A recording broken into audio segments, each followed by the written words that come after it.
मैं डायरेक्टरशिप में क्यों गया? डायरेक्टरशिप में इसलिए नहीं गया कि मुझे अब काम नहीं करना, मैं इसी केबिन में मुझे बैठना है। डायरेक्टरशिप में इसलिए गया ताकि जो मुझे प्रॉब्लम्स वहाँ पे आ रही थी, बार-बार प्लान चेंज होना, नीचे के लोगों का पैसा निकलना, वो प्रॉब्लम्स मुझे यहाँ पर ना आए।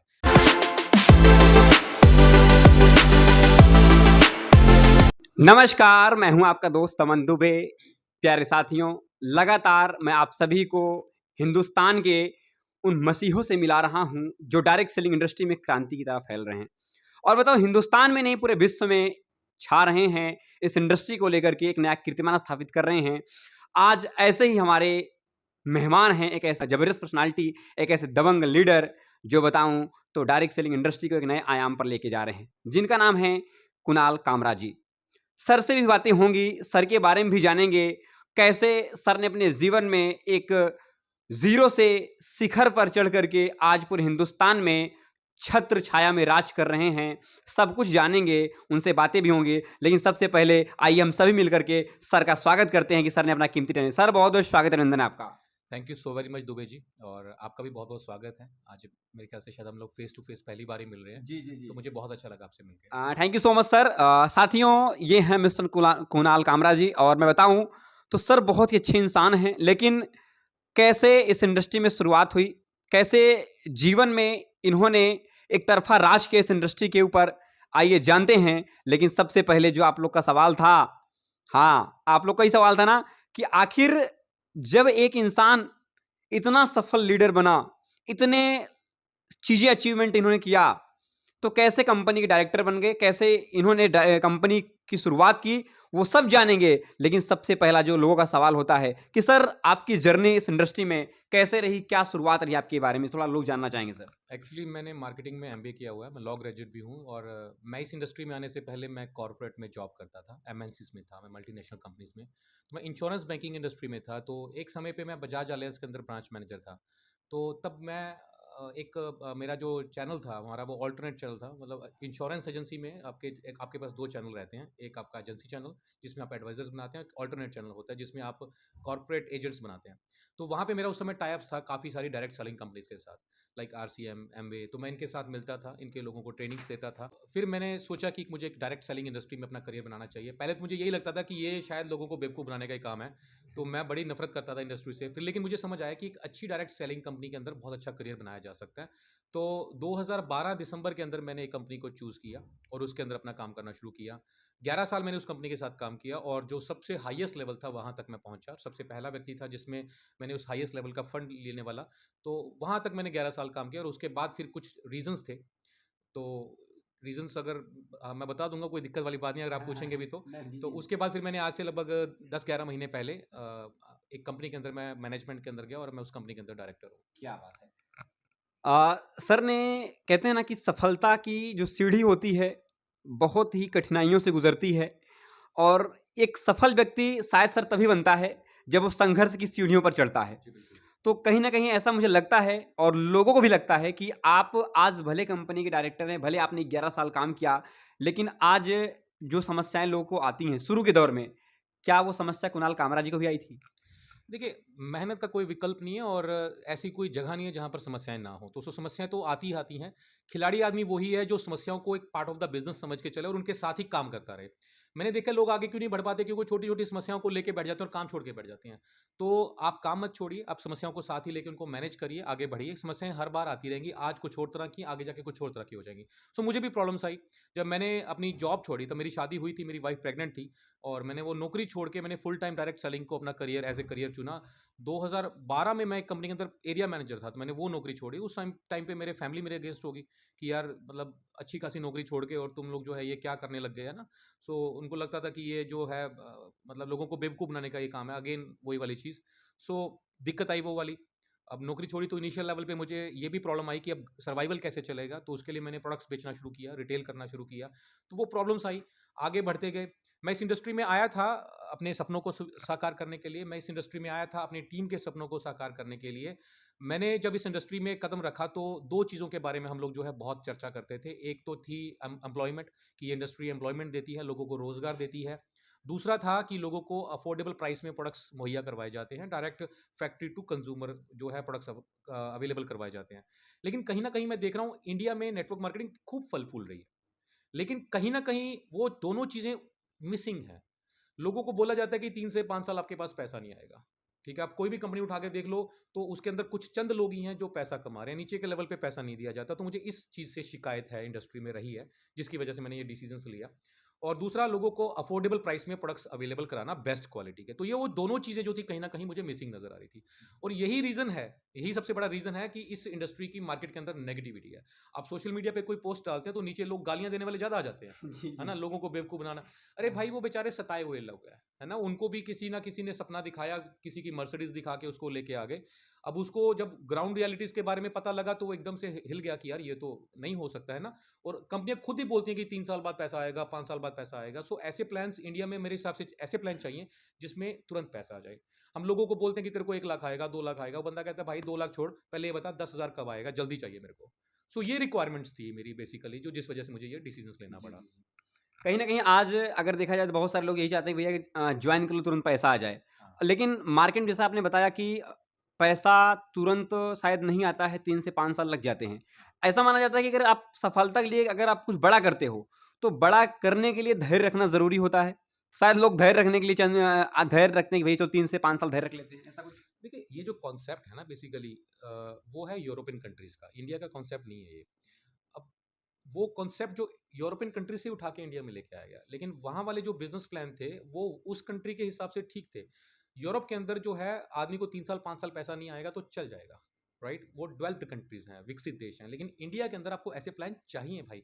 अब वो बात आपकी ठीक है कि पेशेंस रखना, धैर्य रखना बहुत ज़रूरी है, लेकिन आप 5 लाख के लिए, 10 लाख के लिए धैर्य रख सकते हैं, लेकिन आपको 10,000 के लिए धैर्य नहीं रख पाओगे ना। अगर आप ये बोलो कि 3 साल तेरे को कुछ भी नहीं आना, 3 साल मतलब 2 20-50 रुपए आएँगे या 100 रुपए, 200 रुपए आएँगे, तो 3 साल आदमी कैसे करेगा? उसको तो वो तो बहुत बड़े कर्ज़ में आ जाएगा। सो हमने भी ऐसा प्लान डिज़ाइन किया हुआ कि जिसमें आदमी को 2 5,000, 10,000, 15,000 बहुत जल्दी आना शुरू हो जाता है। हमारे पास लोग आ रहे हैं जो पहले महीने, दूसरे महीने में ही अपना जो इतना पे-आउट्स पे लेना शुरू हो जाते हैं, और बंदे की प्राइमरी नीड भी 10,000 रुपए, 5,000 रुपए, 15,000 रुपए होती है। और कुछ प्रोडक्ट्स इस कैटेगरी के बनाए हैं कि आप उसको रिटेल करके भी एक अच्छा खासा इनकम ले सकते हैं। सो हमारे साथ हैं लोग, दूसरे तीसरे महीने में 10,000 15,000 रुपए ईज़िली कमाना शुरू कर चुके हैं। जी, जी, जी। तो साथियों आप देख रहे हैं ना, आपकी भी शिकायत होती है कि भैया जॉइन कर लेता हूँ, पैसा नहीं मिलता। तो मिलिए सर से, आपकी ज़िंदगी 100 नहीं 1000% बनाएँगे। क्योंकि आप सोच सकते हैं इन्होंने एक चीज़ बताया कि इनकी मानसिकता क्या थी कि जब इन्होंने देखा कि 3 से 5 साल का धैर्य रखाया जा रहा है, तो इन्होंने अलग से सोचा कि यार मैं अपने लोग के लिए कैसे दूँ? क्योंकि जो 10 लाख कमा सकता है, वो शायद सब्र कर ले, लेकिन जो 2000 5000 के भरोसे बैठा है, उसको सब्र नहीं होता। तो शायद सर ने इस सिस्टम को अपडेट किया। क्या सही बोल रहा हूँ सर मैं? जी, बिल्कुल आप सही बोल रहे हैं। सो हमने इस तरीके से डिज़ाइन किया कि जैसे अभी तो कंपनी में क्या होता हुआ है कि ऊपर नीचे वाला आदमी काम करता है और उसकी टर्नओवर का पैसा ऊपर वालों को रॉयल्टीज़ के रूप में जा रहा है। जी। हमने छोटे-छोटे लेवल्स के ऊपर रॉयल्टीज़ डाल दी। अब इसमें क्या हो रहा है कि ऊपर वाला काम कर रहा है और वो जो पैसा है, टर्नओवर का पैसा जो है, वो नीचे के लेवल पे रॉयल्टीज़ के रूप में जा रहा है। सो छोटे-छोटे पेआउट्स बनने आसान हो गए जिससे। क्या बात है! हो गया धमाका आप सभी के लिए। हो गया धमाका। ये कंपनी नहीं मंदिर है। भगवान आप ही बनोगे। बस आके दर्शन करो ज़िंदगी बदल जाएगी। ये हैं कुणाल कामरा साहब। सोचिए कि बस सर से मैंने एक बार बोला सर मैं आपका एक बार शो करना चाहता हूँ, शूट करना चाहता हूँ। सर ने बोला ठीक है। सोचिए एक इंसान जहाँ पर लगता है कि इंसान ब्रांड बन जाता है, मेरे पास टाइम नहीं है, मेरे पास वो नहीं है, लेकिन सर ने ऐसा कुछ भी नहीं बोला। इन्होंने बोला ठीक है सर मैं आपसे मिलूँगा और सच बताऊँ तो मैं शायद खुद लेट हो गया, लेकिन सर ने अपना फिर भी कीमती टाइम दिया। सर इसका मैं जितना बखान करूँ इस मेरे शब्द ही कम है सर। नहीं देखिए, मैं जो बेसिकली मेरा मानना है कि इस जीवन के बाद कहीं न कहीं हमारे कर्मों का हिसाब होना है। तो ईश्वर ने हमें जो है हमारे कर्मों के हिसाब से हमारे जो भी डिसाइड करना का वो उसको पता है। लेकिन मुझे मेरा मानना है कि अगर मुझे उसने इस इंसानी रूप में भेजा है तो कहीं न कहीं मुझे लोगों की सेवा करना, उनकी मतलब एक सोशल कॉज़ भी मैं सोचता हूँ। तो डायरेक्ट सेलिंग में मैं इसी वजह से आया था कि लोगों को आयुर्वेद या अच्छे प्रोडक्ट्स देना और लोगों को रोज़गार देना। तो मेरा मकसद वही था। तो मैं आज भी उसी मकसद के पीछे भाग रहा हूँ कि ज़्यादा से ज़्यादा लोगों को मैं रोज़गार मुहैया करवाऊँ। अदरवाइज़ मैं एक बहुत अच्छी लग्ज़री लाइफ़ जी रहा था, रिटायरमेंट लाइफ़ में था। लेकिन अ, मुझे नहीं समझ आ रहा था फ्यूचर, तो मैंने इस इंडस्ट्री को, ये इंडस्ट्री बेसिकली क्रांति लेके आने वाली है ना? सो ऐसी चीज़ों के लिए मैंने डिसीज़न लिया और आज मुझे बहुत अच्छा लगा। और आप भी बेसिकली आपने भी जो मतलब कैसे भी कर के मशक्कत करके मेरे पास पहुँचे आप, है ना? तो आप भी बहुत मेहनती हैं, मुझे भी बहुत अच्छा लगा जी, ये सुन थैंक के। You so much sir. लेकिन इसके लिए मैं एक चीज़ जानना चाहूँगा आजकल के बहुत सारे युवा साथी हैं, चाहे वो लड़की हो, चाहे वो लड़के हों भारत देश के हमारे। उनको लगता है कि यार पढ़ना लिखना ज़रूरी है, ऐसा नहीं है पढ़ो लिखो मत, लेकिन पढ़ने के साथ जो युवाएँ हमारे बोलते हैं डायरेक्ट सेलिंग मैं नहीं कर पाऊँगा, मैं जॉब के पीछे जाऊँगा। हमारे युवाओं के लिए क्या कहना चाहेंगे? कुछ संदेश उनको आप देना चाहेंगे सर? देखिए प्रॉब्लम कहाँ है? प्रॉब्लम ये है कि अंग्रेज़ चले गए, लेकिन वो जो गुलामी वाला जो था ना, वो कंटेंट हमारे ब्लड में छोड़ के चले गए। तो आज भी अगर हम लोग मैं कई बार लोगों से पूछता हूँ कि आप अपने बच्चे को क्यों पढ़ा रहे हो? पढ़ लिख के अच्छी नौकरी ले लेगा। सो आज भी मानसिकता वही है ना? गुलामी वाली मानसिकता वही है। तो मैं चाहता हूँ कि आप इस मानसिकता को चेंज करें। आज डायरेक्ट सेलिंग जो इंडस्ट्री है, वो इंडिया में बहुत बड़े लेवल पे ग्रो कर रही है और बहुत बड़ा अच्छा इसका फ्यूचर है। येस, मैं आपकी बात से सहमत हूँ, लोगों को चाहिए कि कोई अच्छी नौकरी मिल जाए, वो ये है, लेकिन नौकरियाँ है भी कहाँ? अब मैं ठीक है आपकी बात से सहमत भी हूँ, लोग कहते हैं कि नौकरी मिल जाए। पहली चीज़ तो नौकरी के अंदर ग्रोथ नहीं है, आपकी गुलामी में रहते हो आप और दूसरी बात ये कि नौकरियाँ हैं कहाँ? है ना? आज मतलब करोड़ों बच्चे खड़े होते हैं और नौकरियाँ होती हैं कुछ हज़ारों। सो नौकरियाँ वैसे भी नहीं है और आप इस इंडस्ट्री के अंदर आइए, खुद के मालिक खुद बनिए। कोई इन्वेस्टमेंट नहीं है, इन्वेस्टमेंट आपके लिए कंपनी ने कर रखी है, कंपनी की खुद की फैक्ट्री है, खुद के ऑफ़िस है, सब चीज़ें खुद की हैं। आप काम करिए, एंटरप्रेन्योर बनिए, ठीक है? सो बहुत अच्छा इसके अंदर जो है आपके पास अपॉर्च्युनिटी है। जी, जी। आप सभी के लिए सर ने एक धमाका रख दिया है कि आइए खुद के मालिक बनिए, नौकर बनने की दिन चले गए। ये हिंदुस्तान है, सोने का चिड़िया था और सोने की चिड़िया हमारे कुणाल कामरा सर बनाएँगे। क्या बोलते हैं सर? जी, बिल्कुल बनाएँगे और अभी आपने एक बात करी थी फीमेल्स के लिए, जी, जी। तो महिलाओं के लिए तो ये बहुत ही अच्छा जो है बिज़नेस अपॉर्च्युनिटी है। मेरा मानना है कि हम लोग जैसे मैंने अभी यूरोप की बात करी, तो हम उन कंट्रियों से थोड़े पीछे हैं। वहाँ पर जो आज हो रहा है, वो इंडिया में 5-10 साल के बाद होगा। सो आप देखिएगा कि जो अदर कंट्रीज़ हैं, अगर वर्ल्ड वाइड बात करें, तो 76% महिलाएँ इस इंडस्ट्री में कामयाब हैं, 24% जो पुरुष कामयाब हैं। लेकिन इंडिया के अंदर भी रेशियो अराउंड 50-50 चल रही है और वो भी फेक रेशियो है क्योंकि आईडी जो होती है, वो महिला के नाम पे लगी होती है, काम पुरुष कर रहा होता है। लेकिन वही चीज़ इंडिया में भी होगी। आप देखते हैं आजकल बच्चे बाहर जा रहे हैं, कनाडा में जा रहे हैं, यूएस में जा रहे हैं, तो वहाँ पर देखते हो आप कि वहाँ पे अगर 3 फैमिली मेंबर है, तो तीनों को काम करना पड़ता है क्योंकि खर्चे बहुत ज़्यादा हैं। वही सेम चीज़ इंडिया में भी होनी शुरू हो गई है। महँगाई बढ़ रही है, खर्चे बढ़ रहे हैं, तो इंडिया में भी आने वाले समय में ये भी होगा कि अगर आप घर के अंदर 2 परिवार के मेंबर हैं, तो आपको दोनों को काम करना पड़ेगा, 4 हैं तो चारों को करना पड़ेगा। ऐसी सिचुएशन में डायरेक्ट सेलिंग सबसे बेहतर विकल्प होगा। आप बिना इन्वेस्टमेंट किए अच्छी इनकम ले सकते हैं और हमने तो क्या किया हुआ है, महिलाओं के लिए तो बहुत ही खूबसूरत हमने एक सिस्टम क्रिएट कर दिया। मेरी वाइफ डायटीशियन है और वो मेरे साथ काफ़ी सालों से नेटवर्क मार्केटिंग भी कर रही हैं, तो हमने महिलाओं को एक विंग ही अलग बना दिया। अच्छा। मतलब कई बार क्या होता है कि पुरुष चाहता है कि मेरी वाइफ या मेरी सिस्टर काम करे, लेकिन आदमी के साथ ना करे। उसको एक ऐसा कल्चर मिल जाए जिसमें फीमेल्स ही हैं, राइट? तो हमने वो फीमेल्स की ऑनलाइन ट्रेनिंग होती है जिसमें फीमेल ही महिलाएँ ट्रेनिंग देती हैं, महिलाएँ काम करती हैं, तो महिलाओं के ही साथ ही काम करती हैं, तो बहुत अच्छा सिस्टम है। कुछ बिज़नेस प्लान भी ऐसा सपोर्ट करने वाला है कि वो महिलाएँ बहुत ईज़िली इसके अंदर इनकम लेनी शुरू कर गई हैं। सो हमारा ये बहुत बड़ा ये लेवल पे फ़ोकस है कि आने वाले समय में महिलाएँ इस इंडस्ट्री पे रूल करेंगी, बहुत अच्छा काम करेंगी। अगर अपनी भाषा में बोले राज करेंगी, जी, हैं? बिल्कुल जी। करेंगी राज, करना भी चाहिए। बिल्कुल सर। कहते हैं कि पहले हमारे देश को पुरुष प्रधान बोला जाता था, लेकिन आज मैं बोलता हूँ ये महिला प्रधान देश बन चुका है। क्योंकि सर ने जैसा बताया कि 2021 के सर्वे के अनुसार 121 मिलियन थे इस इंडस्ट्री में लोग सर काम कर रहे थे, लेकिन आज ये 2024 चल रहा है तो और मिलियन बढ़े होंगे। जी। तो कहीं न कहीं इस इंडस्ट्री से बहुत बड़ी ग्रोथ है, हाँ जी। बहुत सारे नेगेटिविटी हर क्षेत्र में है। आप अगर देखा जाए तो बहुत सारे लोग को लगता है कि नहीं सर यहाँ पर सफलता नहीं है, लेकिन लोग मेहनत नहीं करना चाहते, ऐसा मुझे लगता है सर। हाँ जी। हाँ जी? जी, बिल्कुल देखिए सक्सेस रेशियो तो कौन-सी इंडस्ट्री में ज़्यादा है? अब देखिए अगर आप बॉलीवुड की बात करें तो 10 लोग पैसे कमा रहे हैं। आप क्रिकेट की बात करें तो वहाँ पर भी 11-15 लोग ही हैं ना? जबकि करोड़ों बच्चे जो हैं अपनी किस्मत आज़माते हैं, मेहनत करते हैं, आगे बढ़ते हैं। हर जगह पे सक्सेस रेशियो इतनी ही होती है। आप ट्रेन के डिब्बे में जाओगे तो फर्स्ट एसी का 1 ही डिब्बा मिलेगा, सेकंड एसी के 2, थर्ड के आपको 4 मिल जाएँगे, तो बाकी आपको स्लीपर ही मिलेंगे। सो जो बड़े वाली सक्सेस रेशियो है वो हमेशा ही कम होती है और उसके लिए आपको बहुत मेहनत करनी पड़ती है। आपको अपनी पर्सनल लाइफ़, सोशल लाइफ़ का त्याग करना पड़ता है। मैं आपको अगर मैं अपनी बात करूँ मुझे लगभग 12 साल हो चले हैं। तो मैंने इस दौरान मतलब अपने बच्चों को बड़ा होते नहीं देखा मैंने। मैंने ये समझ लो कि मैं अभी भी इस समय पे भी महीने के 25 दिन मैं घर से बाहर रहता हूँ। मतलब दिन और रात घर से बाहर रहता हूँ, ठीक है? मैं अपनी स्टेट से बाहर रहता हूँ। तो लोगों को अगर आपको वो वाली सफलता चाहिए तो फिर मेहनत भी वैसे ही करनी पड़ेगी। लेकिन ये है कि यस, आप वो वाली सफलता को छोड़िए, लेकिन अगर आप ठीक-ठाक काम भी कर लेते हैं तो इस इंडस्ट्री के अंदर 50,000, 1 लाख, 2 लाख आप ईज़िली काम कर सकते हैं एज़ कम्पेयर टू आप कोई नौकरी करते हैं। हाँ, पढ़ाई करनी चाहिए, पढ़ाई बिल्कुल करनी चाहिए, पढ़ाई इस वजह से करनी चाहिए ताकि आप तर्क कर सकें। किसी से बात हो तो आप तर्क कर सकें, बहस ना कर सकें, है ना?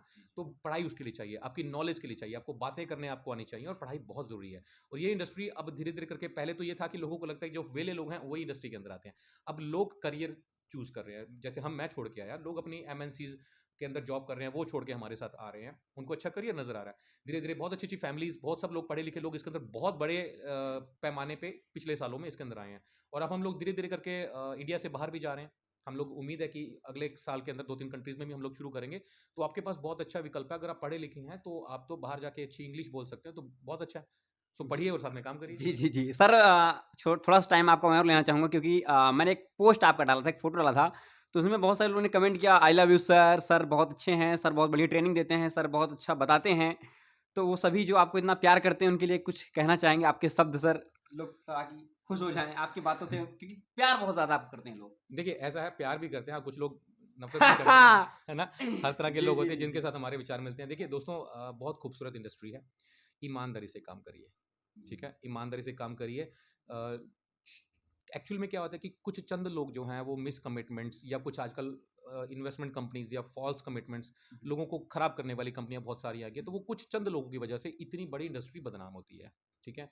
और मैं चाहता हूँ कि आप लोग ऐसी पोंजी स्कीम्स या इन चीज़ों में मत जाएँ, ठीक है? एक साफ-सुथरी कंपनी देखिए जो एथिकल हो, अ, अच्छी प्रोडक्ट्स की रेंज हो, अच्छे तरीके से काम कर रही हो, तो उसके साथ जुड़ें और अपना करियर बनाएँ और रेगुलर काम करें। रेगुलर काम करिए, अपना करियर बनाइए जी, इसके जी। अंदर। सर लास्ट सवाल मेरा आपसे ये होगा कि मैं अभी बहुत सारे लोग से मिलता हूँ, तो मैंने ऐसे एक भाई साहब मुझे मिले थे। वो एक कंपनी थी, उस कंपनी में मतलब इतने सारे प्लान उस कंपनी के अंदर थे, उन्होंने बोला कि सर मैं जहाँ जाता हूँ, कोई ना कोई प्लान देकर आता हूँ। तो आपके दृष्टिकोण से क्या ये सही है किसी इंसान के पास 10 प्लान लेके जाना एक कंपनी के माध्यम से? जी, बिल्कुल नहीं है। मैंने काम एक कंपनी के साथ काम किया, 11 साल किया। उसके उस समय पे मैंने जो है कभी किसी कंपनी की तरफ आँख उठा के भी नहीं देखी। लेकिन जब वहाँ पे प्रॉब्लम्स फेस मुझे होनी शुरू हुई, बार-बार प्लान चेंज करना, बार-बार नीचे के लोगों का पैसा निकाल के ऊपर को लोगों को देना। और ये इंडस्ट्री बनी आम आदमी के लिए है, ठीक है? आम आदमी के लिए बनी है। जैसे मैंने अभी बोला, बंदा 10 लाख, 5 लाख की बात नहीं करता, वो उसको इनिशियल लेवल पे 10, 15, 20 हज़ार रुपए चाहिए। तो अगर वो भी नहीं आएँगे उसको, वो भी कम होएँगे, तो फिर कैसे चलेगा? तो ये आम लोगों के लिए इंडस्ट्री है। और अगर आप, और ये कोई ऐसा नहीं है कि आप पॉकेट के अंदर भैया 10 कंपनियाँ लेके चलेंगे तो उसमें आएगा। ऐसे आदमी ज़िंदगी में कभी सेट नहीं हो पाते, ठीक है? लोगों का फेथ नहीं बन पाता। आज मैं एक कंपनी के अंदर टिक के काम किया, 11 साल काम किया, लोगों को मेरी नेचर के बारे में पता था कि भाई ये बंदा तो एक रिटायरमेंट लाइफ में है, इसकी ज़िंदगी तो लग्ज़री लाइफ बन चुकी है। जहाँ पे मुझे अब मैं परिवार को टाइम देने शुरू किया था, तो वहाँ से दोबारा मुझे ये करना शुरू हो गया। तो लोग मेरे साथ इतनी तादाद में जुड़ रहे हैं, तो वो इसी वजह से जुड़ रहे हैं क्योंकि मेरे ऊपर उनको फेथ है कि ये आदमी ऐसा नहीं है कि आज इधर या कल उधर। और दूसरी बात आपको मैं एक और भी बताना चाहता हूँ कि मैं डायरेक्टरशिप में क्यों गया। आप देखिए, मैं मीटिंग कर रहा हूँ, मैं फील्ड में हूँ, जी, राइट? जी, बिल्कुल। मैं डायरेक्टरशिप में क्यों गया? डायरेक्टरशिप में इसलिए नहीं गया कि मुझे अब काम नहीं करना, मैं इसी केबिन में मुझे बैठना है। डायरेक्टरशिप में मैं इसलिए गया ताकि जो मुझे प्रॉब्लम्स वहाँ पे आ रही थी, बार-बार प्लान चेंज होना, नीचे के लोगों का पैसा निकलना, वो प्रॉब्लम्स मुझे यहाँ पर ना आए। दूसरा पॉइंट, बहुत सारे लोग तो अभी अभी हमें मिलते हैं, कई बार सवाल कर लेते हैं कि सर आपका क्या भरोसा कि आप आज दूसरी में हो, कल को तीसरी, कल को चौथी, ये भी सवाल कर लेते हैं। लोग आजकल लोग जागरूक हो गए हैं, जी, सवाल जी, करने बिल्कुल, लग गए बिल्कुल, हैं। बिल्कुल सर। तो उनको शायद मेरे बारे में नहीं पता कि मैं भाई एक 11 साल एक ही कंपनी में काम किया हूँ। तो ऐसे लोगों को जवाब देने के लिए कि मैंने अपने आप को बाँध लिया, मैंने अपना अच्छा खासा इन्वेस्टमेंट किया, अपने आप को बाँध लिया।